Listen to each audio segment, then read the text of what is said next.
gastar mais alguns minutos com vocês. E prometo ser rápido, eu falei isso de manhã, eu vou falar de novo agora à noite, porque eu sei que tem um monte de vô, tio, tia, que tá louco para vir aqui dar um abraço no seu sobrinho, no seu neto. Tem criança que não tá aguentando mais ficar aqui em cima, então vai ser rápido hoje, tá bom?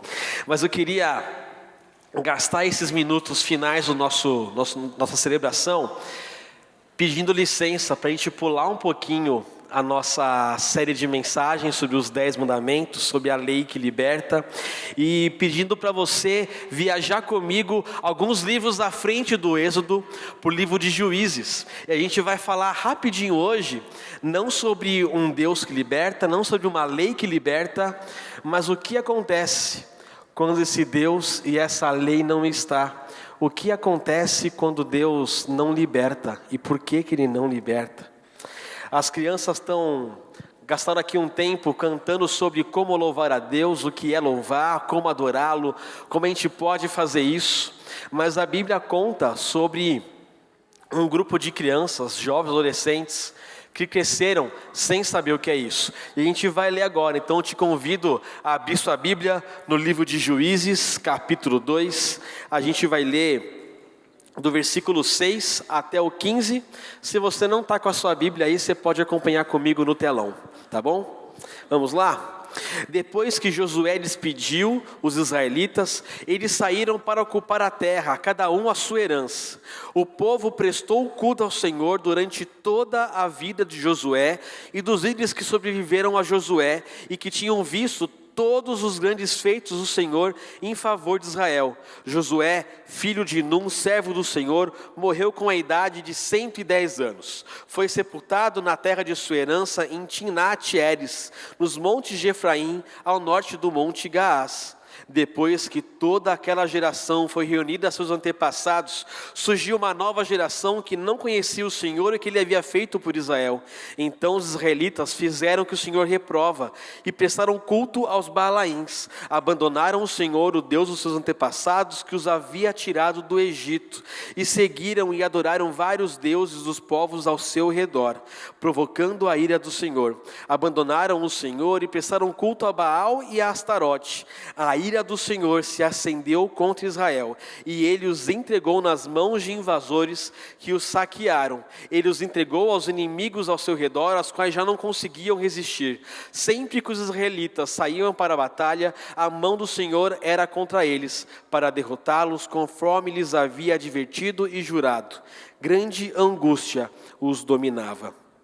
A Bíblia começa a contar essa história de Juízes.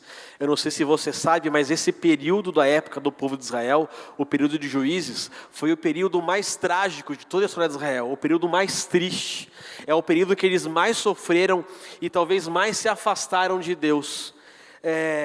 Esse texto também é muito especial para mim, porque é o texto que me motiva a estar aqui com essas crianças hoje. É o texto que tem me motivado semana após semana, não está aqui no meio dos adultos e está com as crianças lá embaixo, para que esse texto não se repita novamente.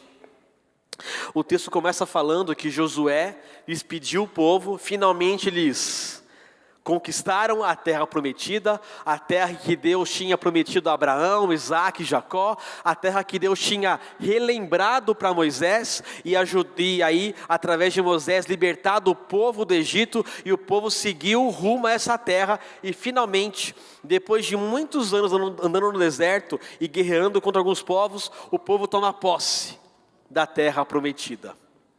E aí fala que Josué despede o povo assim: agora vamos lá viver nessa terra. E o texto começa falando que o povo foi para a sua terra e foi lá demarcar seu território, construir a sua casa, deixar uma boa herança para os seus filhos. Mas alguma coisa acontece nesse meio tempo, que depois que esses pais morrem, depois que os donos dos territórios morrem, surge uma geração que não conhece a Deus e por isso fez o que Deus reprova. Os pais estavam preocupados em ocupar a terra.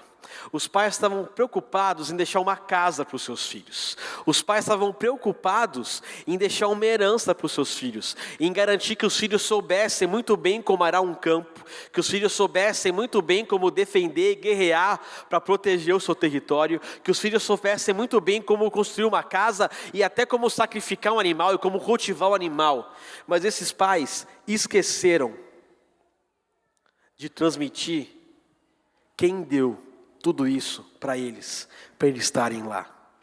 Esses pais viveram e experimentaram um Deus maravilhoso, um Deus que lançou 10 pragas no Egito, um Deus que abriu o Mar Vermelho e fez o povo passar em terra seca, um Deus que fez da rocha jorrar água, um Deus que fez da água amarga sair água bebível, um Deus que fez, na visão deles, o sol parar e o povo guerrear e conquistar. Mas surgiu uma geração que não ouviu essas histórias. Os pais não estavam preocupados mais em falar desse Deus, estavam preocupados em que o filho soubesse português, matemática, na verdade não, né? Hebraico, matemática, geografia, ciências, filosofia, mas esqueceram de falar desse Deus. Surgiu uma geração que não conhecia o Deus de Israel, não tinha tido experiências com esse Deus de Israel. Uma geração que não viu Deus agir no deserto e nem viu um pai empolgado falar sobre esse Deus no deserto. É uma geração que não ouviu a Deus, uma geração que não conhecia quem era esse Deus. E aí você pode pensar muito mal dessa geração, mas eles não adoraram outros deuses porque foram rebeldes. Geralmente a gente olha criança adolescente e fala que eles são rebeldes, né? Que eles querem tudo que é coisa contra, eles querem ser contra, querem guerrear, mas eles não tiveram motivos para se rebelar contra um Deus que eles não conheciam, contra um Deus que eles não tinham ouvido falar. Eles, na verdade, tiveram razões para adorar outros deuses, porque os povos vizinhos, aqueles povos que o povo tinha que expulsar, tinha que mandar embora, aqueles povos que não deveriam estar no meio deles, levavam muito a sério os deuses deles. Os povos ao redor deles adoravam de verdade a Baal e a Astarote.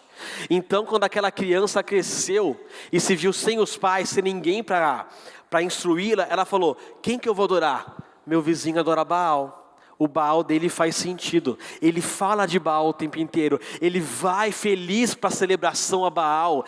Ele adora Astarote como meu pai nunca adorou esse Deus. Esse meu vizinho, ele fala de Baal como meu pai nunca falou sobre esse Deus. Você já teve a experiência de não gostar de uma coisa e alguém que está do seu lado gosta tanto disso que você passa a gostar também? Já teve essa experiência? Não, eu já tive já tive banda que eu odiava ouvir, e porque meus amigos ouviam tanto aquilo, de repente comecei a ouvir também. Na hora que eu vi, estava na minha lista no Spotify.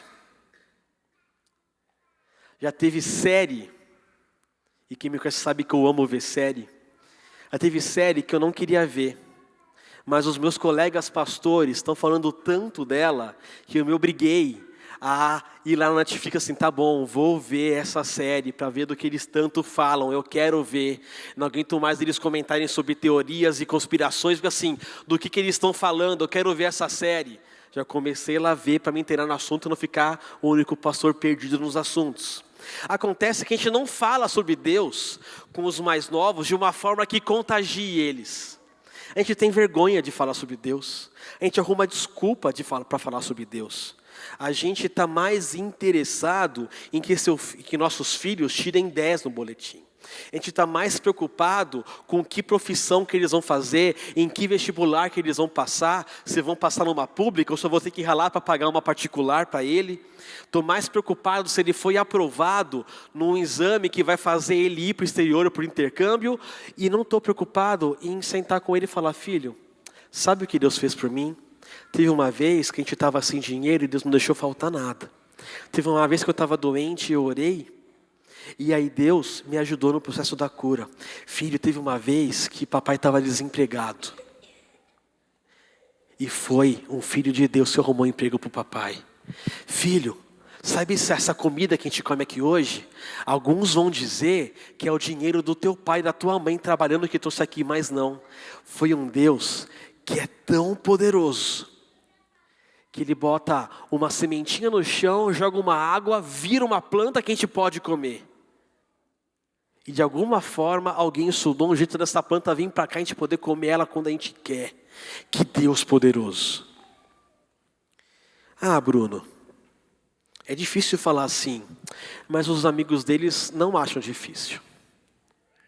O que mais tem hoje é gente escancarando as suas filosofias de vida, os seus posicionamentos políticos, as suas práticas alimentares, exercício físico. Está todo mundo fazendo check-in na academia quando vai. Está todo mundo deixando bem claro se é vegano e por que é vegano. Está todo mundo brigando para saber quem é direita, quem é esquerda, quem que é o Lula livre, quem que é o Bolsonaro lá. Mas a gente não está com a mesma garra e disposição falando sobre isso com nossas crianças.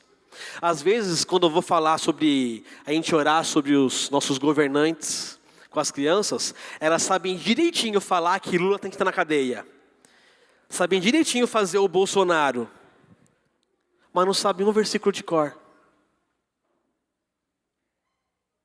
Eles nem sabem por que Lula tem que estar preso ou se tem que estar preso. Não estou tomando nenhum partido aqui, tá bom? Eles nem sabem. Mas de alguma forma, a nossa geração está passando um monte de coisa para eles e esquecendo da principal. Porque diploma não leva ninguém para perto de Cristo. A sua casa, com 10 quartos, um quintal enorme com campo de futebol, hidromassagem, piscina, pula-pula, o que for, não leva ninguém para Jesus, não salva ninguém. Só vai te deixar mais confortável aqui enquanto você não vai para o inferno. A gente precisa, urgente, empolgar essas crianças e os mais novos do que nós sobre o nosso Deus. A gente às vezes hoje está preocupado com o filho que vai acordar cedo da manhã e vai para a escola. E aí chega na segunda-feira, filho, não tem desculpa, vão acordar e vão para a escola. Papai está pagando aquilo lá, mamãe está pagando, é caro, tem que ir. Mas no domingo, você está cansado, né, filho? Você estudou a semana inteira, hoje você pode não ir para a igreja. Fica aqui com o papai e com a mamãe, vamos ver uma TV. Vamos descansar aqui que está tudo certo. O que seu filho está entendendo? Que a escola é importante. Jesus, quando eu estou cansado, quando eu estou descansado, quando me sobra o tempo, aí eu vou falar com ele. Só que os amigos da escola não deixam de ir numa festa. Os amigos da escola não deixam de ir num evento que divulgue a sua filosofia de vida. E a gente, às vezes, abre mão de 1h30 na semana. Porque, afinal, hoje o mais importante é o churrasco que a gente vai fazer. Hoje o mais importante é o show que a gente vai. Eu tô com o coração aflito aqui, que hoje tem um show que eu queria muito ir e tive que abrir mão de ir nesse show por causa do musical. Mas, às vezes, a gente quer, né? A gente abre mão de um monte de coisa. A igreja, quando está tudo em ordem, a gente vai, né? Nossa, hoje a gente acordou atrasado, não deu para ir na igreja. Faz isso numa segunda-feira. Vê se a escola vai achar legal a sua postura. Tem um monte de professor aqui que pode me corrigir se eu estiver errado. Os nossos vizinhos, os nossos amigos, os colegas de escola divulgam muito bem o que eles pensam e o que eles acreditam. Muitos perguntam, por que quando fica mais velho, às vezes se desvia? Porque quando era novo, os pais, os responsáveis, não empolgaram seus filhos. Sempre vai existir Baais por aí. Na época do povo de Israel, era Baal o nome. Hoje existem outros nomes. Sempre vai existir um Deus novo para distrair nossa geração mais nova. O Deus é sempre o mesmo. A gente pode e deve compartilhar desse Deus. Existiu uma geração que decidiu, ativamente ou passivamente, não transmitir a fé que eles tinham aos mais novos. Surgiu uma geração que decidiu não investir tempo em ensinar aos mais novos e empolgar os mais novos com esse Deus. Existiu uma geração que não decidiu levar a sério a sua vida com Deus e o seu temor a Deus. É uma geração que naquela época era aos sábados, né, que o israelita separava para cultuar a Deus. Então ao sábado ele não trabalhava, não fazia nada, estava cultuando a Deus. Mas do domingo à sexta-feira fazia o que quisesse. E aí o filho cresce e fala assim: o Deus do meu pai é muito coerente, não é relevante em nada na vida dele. Mas o meu amigo que tem Baal, esse Baal está relevante. Porque se chove, o cara agradece Baal. Se tem comida, agradece Baal. Não deixa de faltar uma celebração a Baal. Mas meu pai e minha mãe, não. E antes que você fale, Bruno, você está falando muito de pai, de mãe. E eu já sou uma avó, já sou um avô, já sou um bisavô, bisavó. Meus filhos estão crescidos já. Ou eu nem idade para ser pai e mãe tenho ainda. Nem casei, não estou nem pensando nisso. A Bíblia, é verdade que às vezes ela ordena aos pais serem os principais encarregados de falarem aos filhos. Mas quando Deus vai apontar os culpados, Ele sempre fala da geração, do povo. Porque se tem criança aqui perto de nós, é responsabilidade nossa como corpo de Cristo, cuidar de todos os que estão perto de nós. E aqui em Vinhedo, eu vou confessar que a gente não tem essa desculpa. Quando eu estava em São Paulo, eu tinha o hábito de ir aos domingos, os pais iam pegar suas crianças no Ministério Infantil, e aí eu falava: boa semana, até semana que vem, porque afinal a logística e a vida em São Paulo não permite que a gente se encontre sem querer durante a semana. A gente tem que marcar na agenda, combinar, passar 1h30, atravessar a cidade para encontrar um amigo, jantar e tudo mais. Aí eu cheguei aqui em Vinhedo, e nos primeiros domingos alguns pais passavam lá pelo GC, e eu, boa semana, até semana que vem, no meu hábito. Isso era domingo. Na segunda-feira ia na padaria comprar um pão. Oi, tudo bom? Oi, você por aqui? Aí aproveitei, segunda minha folga, finalmente, né, tem uma represa para poder andar e correr. Ia correr com a represa com o meu fone. Desisti de usar fone de ouvido, porque a cada 5 passos eram: oi, tudo bom? Opa, tudo bom? Tudo mais. A gente encontra todo mundo aqui em Vinhedo, em todo lugar, a qualquer hora, né? Não tem como você fazer nada sem encontrar alguém em Vinhedo, Valinhos, Ovelha, tudo, né?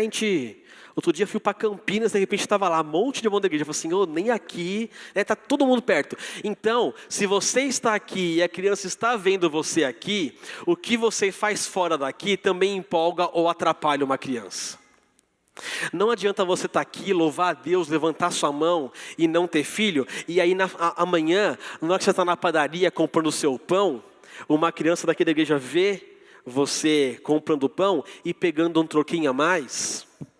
Também você está nessa, meu amigo. Não é porque você não é pai, ou porque você já foi pai há muito tempo, você não está responsável pelos mais novos. A Bíblia ensina as mulheres mais velhas a ensinarem as mais novas. E nessa ordenança de Paulo, não está falando de pai e mãe, está falando de mulheres mais velhas para mulheres mais novas. De homens mais velhos para homens mais nossos. Toda geração mais nova do que nós é de nossa responsabilidade como corpo de Cristo, como salvos por Jesus Cristo. O amor e o compromisso com Deus daquela geração mais velha não impactou a geração mais nova. A gente tinha que amar a Deus ao ponto de o nosso amor ser contagiante a todo mundo que está mais novo. Senta com seu filho. Arruma um adolescente aqui da igreja para você sentar e bater um papo. Vai tomar um café. Para de orar só nas refeições. Oração não é que nem escovar os dentes 3 vezes ao dia. E para de ser mecânico também. Não é assim: Deus, obrigado pelo dia, perdoa os meus pecados, amém. Gasta um tempo de oração com seu filho. Ensina a ele o que é orar, o que é conversar com Deus. A gente tem uma decisão hoje. E todo o texto bíblico, Deus não escreveu à toa. Ele queria ensinar a gente alguma coisa com esse texto. E quem é inteligente tem a chance de aprender com o próprio erro ou aprender com os erros dos outros. Tem hora que a gente não precisa errar para aprender, certo? A gente pode olhar para o que Israel fez e aprender com o erro deles e não repetir esse erro como comunidade Iba Viva. A gente pode fazer uma coisa hoje pela nova geração. A gente deve fazer uma coisa nova pela nova geração, porque nós mais velhos, daqui a alguns anos, não estaremos mais aqui. Já teremos morrido. E eles estarão aqui sozinhos. Eles terão se conectado com Deus. Eles terão se apaixonado por Deus, como a gente diz que é apaixonado. Ou estarão perdidos e vão olhar para aqueles que são apaixonados por qualquer coisa. Eu queria orar com vocês agora, porque eu sei que quebrar a nossa rotina, quebrar as coisas que a gente acha que é prioridade, parar de se preocupar com o que não é importante para a salvação deles, e mudar isso, exige um esforcinho nosso. É dar valor ao momento congregacional juntos, é em vez talvez de ligar a TV, desligar a TV, vamos abrir a Bíblia juntos, vamos conversar um pouquinho sobre Deus, vamos no jantar falar das bênçãos que Deus deu para a gente essa semana, ou vamos chorar junto, invocar o nome de Deus juntos nessa noite. Exige um esforço nosso, mas que pelo menos aqui em Vinhedo, a gente não possa ouvir que daqui a alguns anos, depois que pastor André Fontana e toda a sua geração foi se encontrar com os seus antepassados, surgiu uma geração que não conhecia o Senhor e o que ele gostaria de ser feito. E essa geração abandonou o Senhor e fez o que ele reprova. O texto termina dizendo que a ira do Senhor caiu sobre eles e grande angústia eles viveram. Que no nosso meio a gente possa aprender com esse texto. E que após a gente surja uma geração que ame muito mais o Senhor. Que se empolgue muito mais com o nosso Deus e viva Ele muito mais intensamente do que nós vivemos. Mas isso só acontece se nós nos dedicarmos a isso. E eu queria orar por você essa noite, por nós essa noite. Queria te convidar a abaixar sua cabeça, fechar o seu olho.